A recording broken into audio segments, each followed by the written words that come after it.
रखा था उसको अभी रिलैक्स किया है।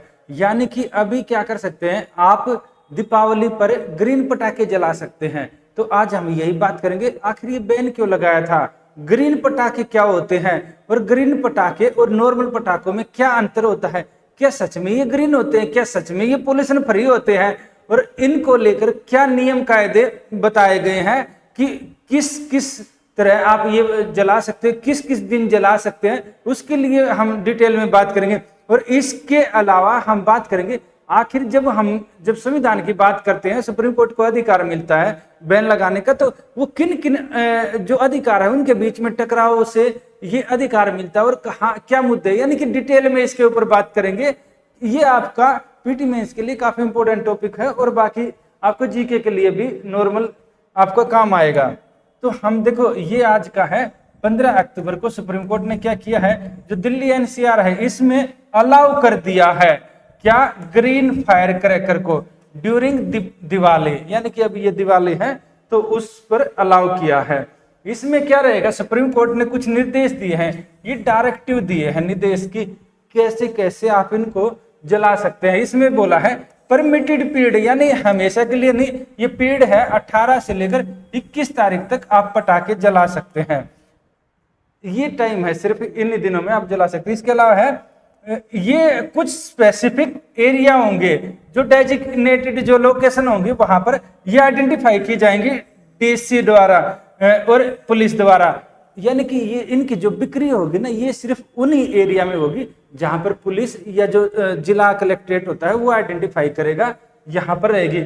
इनका जो टाइमिंग है, टाइमिंग बताया गया है 1 आवर इन मॉर्निंग, सुबह 6 से लेकर 7 बजे, यानी आप सुबह नींद किसी की पटाखे फोड़कर खोल सकते हैं, ये बोला गया है। And 2 hour at night 8 PM to 10 PM, 8 से लेकर 10 बजे तक रात को आप ये पटाखे जला सकते हैं, ये बोला गया है। इसके अलावा है जो क्रैकर फ्रॉम आउटसाइड एनसीआर, इनके ऊपर no fire cracker from outside the NCR will be allowed, यानी कि जो बाहर का है, जो एनसीआर के बाहर का वो अलाउ नहीं किया जाएगा पटाखे वाला। इसके अलावा ऑनलाइन सेल है, यानी कि आप जैसे अमेजन है, फ्लिपकार्ट है, इन साइटों पर ये ग्रीन क्रैकर आप नहीं खरीद सकते, हरित पटाखे नहीं खरीद सकते। अगला है स्ट्रिक्ट इन्फोर्समेंट, इसके लिए पेट्रोलिंग टीम का गठन किया जाएगा। ये क्या देखेंगे, ये देखेंगे कि जो ये है इनका सेल है, सेल की साइट है और उनकी जो कंप्लायंस है ये पूरे कर रहे हैं, यानी कि कोई कहने का है कोई गैर कानूनी रूप से ग्रीन पटाखों का लेबल लगाकर आपको पटाखे तो नहीं बेच रहा है, ये देखेंगे। इसके लिए पेट्रोलिंग यूनिट रहेंगी, ये बोला गया है सुप्रीम कोर्ट द्वारा। इसमें हम देखते हैं कि आखिर ग्रीन पटाखों में क्या होता है जो इनको नॉर्मल पटाखों से अलग बनाते हैं। ये जो ग्रीन क्रैकर है, ग्रीन पटाखे हैं, ये डेवलप किए गए council of science and industrial research CSIR और नीरी द्वारा। नीरी है नेशनल इन्वायरमेंट इंजीनियरिंग रिसर्च, ये है इंस्टीट्यूट, यानी कि ये 2 संस्थाएं हैं, इनके द्वारा इनको डेवलप किया गया है। CSIR ये उद्योगों के लिए काम करते, कहने का है इंडस्ट्रियल रिसर्च करती है। इसके अलावा जो नीरी है ये इन्वायरमेंटल संगठन है, जो स्टूडेंट इन्वायरमेंट साइंस को होते हैं वो जानते हैं इसको डिटेल में, और काफी फेमस संगठन और काफी काम करता है इन्वायरमेंट को लेकर। इन दोनों ने मिल के ये इस तरह के पटाखे डिजाइन किए हैं।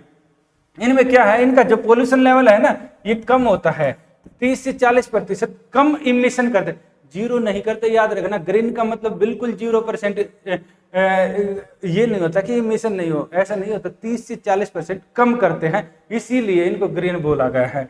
पार्टिकुलेट मैटर का, जिसमें सल्फर डाइऑक्साइड होता है इसमें, और इसके अलावा नाइट्रोजन ऑक्साइड होता है इनमें। ये सेफर कंपोजिशन होता है इसमें, जैसे होता है ना आप पटाखे जो फोड़ते हैं उनमें रहता है नाइट्रेट होता है, लिथियम होता है, आर्सेनिक होता है, लेड होता है, और बाकी केमिकल होते हैं। जो ग्रीन पटाखे नहीं होते उनमें लेड यानी सीसा वगैरह होता है, आर्सेनिक वगैरह, ये सारी चीजें होते हैं।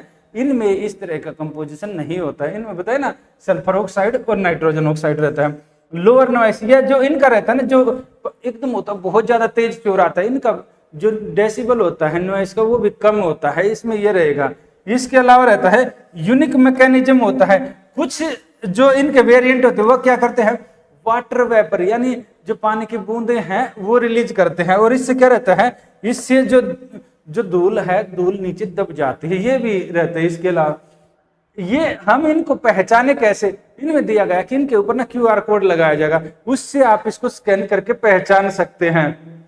इसके अलावा है कि आखिर इनके ऊपर जो सुप्रीम कोर्ट ने बैन लगाया था, इनको पहचान लेंगे, ठीक है, इन पर बैन क्यों लगाया था, सबसे मेन बात यही उठती है। देखो, जब हम बात करते हैं right to freedom of religion, यानी कि धर्म की स्वतंत्रता का अधिकार, जो आपको आर्टिकल 25 से लेकर संविधान के आर्टिकल 30 में दिया गया है, वहां पर क्या बोलते हैं, मेनली है 25 से 28, जो 29-30 है वो उसमें अल्पसंख्यक वाला पार्ट आ जाता है। तो इसको मेनली 25 से 28 ही माना जाता है कि 25 से 28 में धर्म की स्वतंत्रता के बारे में कहा गया है। और जो धर्म की स्वतंत्रता के बारे में कहा गया है, उसके अलावा जब हम राइट टू लाइफ की बात करते हैं, जीवन के अधिकार की, तो दोनों के बीच में बैलेंस बनाने की जरूरत होती है। और जहां पर संविधान की बातें आती है, वहां पर सुप्रीम कोर्ट इन्वॉल्व हो जाता है। सुप्रीम कोर्ट ने यह देखा कि दिवाली के आसपास बहुत ज्यादा पटाखे फोड़े जाते हैं, इससे क्या रहता है, दिल्ली NCR में बहुत ज्यादा पोल्यूशन हो जाता है। तो सुप्रीम कोर्ट ने क्या बोला, सुप्रीम कोर्ट ने कुछ आर्टिकल का प्रयोग किया, आर्टिकल 21 का प्रयोग किया। आर्टिकल 21 बोलता है right to life and personal liberty. इसमें क्या बोलता है, इसमें ना कुछ केस है पहले के, सुप्रीम कोर्ट ने जो पहले के केस हैं, जैसे कि Subhash Kumar versus state of Bihar 1991 का केस है। इसके अलावा ये है MC Mehta versus union of India है। इनमें इन केस में और बाकी केसों के आधार पर यह बोला कि जीवन का अधिकार है, तो जीवन के अधिकार का मतलब ये नहीं है कि ऐसे पड़े रहे और जीवन जिए, नहीं, ऐसा नहीं है। पशु की तरह जीवन नहीं है, जीवन की एक डिग्निटी है, गरिमा है, और जीवन जीने के लिए आपको स्वच्छ वातावरण होना चाहिए। और धर्म ये नहीं बोलता है कि आप वातावरण को पोल्यूटेड करो, ये बोला गया।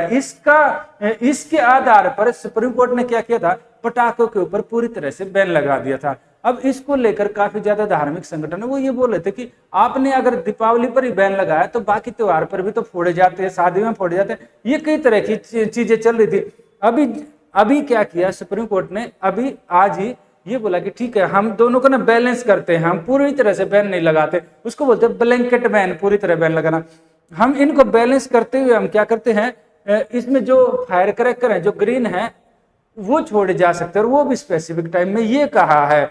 और ये इसलिए ताकि सेलिब्रेट भी कर सके त्योहार को, साथ में पर्यावरण की भी रक्षा हो सके। ये दोनों, ये तो था आपका फंडामेंटल राइट में। इसके अलावा आर्टिकल जो 48 है, ये है DPSP का है, ये राज्य को निर्देश देता है। ये किसके निर्देश देता है, ये बोलता है जो इन्वायरमेंट है, राज्य की जिम्मेदारी है कि इन्वायरमेंट को साफ रखे और इन्वायरमेंट को सुरक्षा प्रदान करे, यानी इन्वायरमेंट को, जैसे पर्यावरण को ऐसे उद्योग धंधे न लगाने दिए जाए जो लोगों को ज्यादा नुकसान करे, इस तरह की चीजें है। इसके अलावा ये चीजें भी जो हमने बताया, जैसे पटाखे वगैरह पर बैन लगा सकते सरकार चाहे तो। आर्टिकल 51G है, ये फंडामेंटल ड्यूटी में भी लिखा है, यानी फंडामेंटल राइट में है, DPSP में है, अगले पार्ट फंडामेंटल ड्यूटी में भी है। इसमें क्या बोल रहा है, इसमें बोला है कि ड्यूटी है सिटीजन, नागरिक की क्या करने की, to protect and improve the natural environment, यानी प्राकृतिक पर्यावरण है उसको सुरक्षित रखना और उसको इंप्रूव करना। इसलिए तो बोलते हैं ना, हरियाली मिशन है। इसके अलावा ये ग्रीन हाइड्रोजन की बात हो रही है। इसके अलावा जगह जगह पेड़ लगाए जा रहे ताकि इन्वायरमेंट अच्छा बना रहे। इन्वायरमेंट अच्छा रहेंगे तो तभी इंसान और बाकी जीव जंतु जिंदा रह पाएंगे, ये नागरिकों की भी जिम्मेदारी है। तो इन तीनों का प्रयोग करते हुए बैन लगाया था।